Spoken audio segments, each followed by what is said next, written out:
Hey everyone, and welcome back to a brand new video on the channel.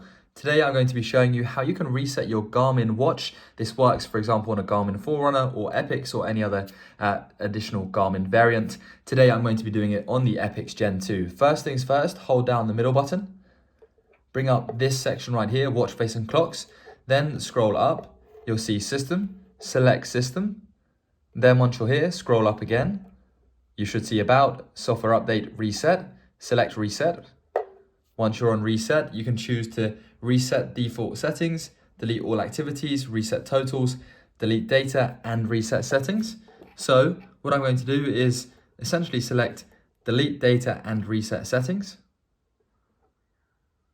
Clear all data, activities, and music. I'm going to select yes. I'm going to select yes. And now my whole Garmin is going to be reset. And the reason why I did this is that mine is being sent back off to get repaired. So I just wanted to delete all of my data while it goes off to get repaired. Thank you very much for watching. Take care, leave a like and subscribe. Any questions, join my channel, I'll help out. All of your support is massively appreciated, and any questions you have, I will answer them if you're a channel member. Thank you.